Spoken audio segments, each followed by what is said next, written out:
United state of America के 2020 का election का रिजल्ट कुछ ही दिनों में आने वाला है। इतिहास रचने के करीब जो बाइडेन के जीवन को लेकर कुछ अनछुए पहलू के बारे में आज डीटीसी इंडिया न्यूज की इस रिपोर्ट में आप देख सकते हैं। आपको बता दें, 78 साल के जो बाइडेन दुनिया के सबसे ताकतवर मुल्क के सबसे ताकतवर कुर्सी से महज कुछ ही कदम की दूरी पर खड़े हैं। बाइडेन ने डोनाल्ड ट्रंप के आत्मविश्वास को डिगा दिया है।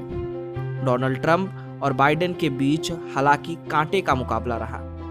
आखिरी दौर तक दुनिया यहाँ नहीं समझ पाई कि व्हाइट हाउस पर आखिरी किसका कब्जा होगा।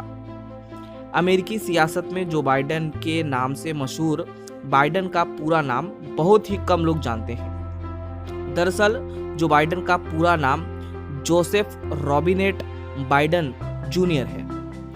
बाइडेन का जन्म अमेरिका के पेंसिल्वेनिया राज्य के स्कैटन में हुआ था। बाल्यावस्था में ही वह डेलवेयर चले गए थे। जो बाइडेन साल 1972 में पहली बार डेलावेयर से सीनेट के लिए निर्वाचित हुए। अब तक वह 6 बार सीनेटर रह चुके हैं। बाइडेन ने बराक ओबामा के राष्ट्रपति रहते अमेरिका के 47वें उपराष्ट्रपति पद संभाला था। जो बाइडेन अमेरिका के इतिहास में 5वें सबसे युवा सीनेटर थे। यदि वह अमेरिका के राष्ट्रपति बनते हैं तो वे अमेरिका इतिहास में सबसे उम्र दराज राष्ट्रपति होंगे। उनकी उम्र 78 साल की है। डेलावेयर से 6 बार सीनेटर रह चुके बाइडेन राष्ट्रपति चुनाव की रेस में तीसरी बार उतरे हैं। उन्होंने पहली कोशिश 1988 के चुनाव में की थी। हालांकि तब उन्होंने साहित्यिक चोरी के आरोप में पीछे हटना पड़ा था। फिर उन्होंने अपनी दूसरी कोशिश 2008 के चुनाव के लिए की थी। बाइडेन को अमेरिका के पूर्व राष्ट्रपति बराक ओबामा का करीबी माना जाता है।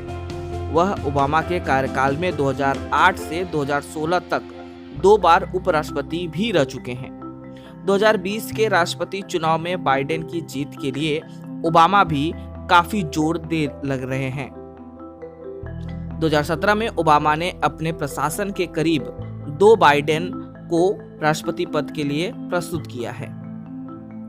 2 साल बाद बाइडेन ने अमेरिका के राष्ट्रपति पद के लिए अपना अभियान शुरू किया और 2020 में डेमोक्रेटिक राष्ट्रपति पद की उम्मीदवार है। जो बाइडेन के पारिवारिक जीवन का अगर इतिहास काफी कष्टप्रद है। अगर हम इसके बारे में देखें तो वर्ष 1972 में एक कार दुर्घटना में बाइडेन की पहली पत्नी और बेटी की दर्दनाक मौत हो गई थी। वह इस कष्ट से उबर भी नहीं पाए थे कि 2015 में बेटे को ब्रेन कैंसर से निधन हो गया था। पत्नी नीलिया की मौत के 5 साल बाद बाइडेन ने जील से शादी की थी। उनकी एस्ली नाम की एक बेटी का जन्म भी 1981 में हुआ था। इस घटनाओं ने उनके जीवन को पूरी तरीके से झकझोर दिया था। इसका प्रभाव उनकी जीवन और सोच पर भी पड़ा। यही वजह रही है कि राष्ट्रपति चुनाव में बाइडेन ने स्वास्थ्य योजनाओं को खासा प्राथमिकता दी है। उन्होंने इसी चुनावी एजेंडा बनाया और इसे उनके परिवार में एक के बाद एक दुर्घटनाओं से जोड़कर देखा जा रहा है।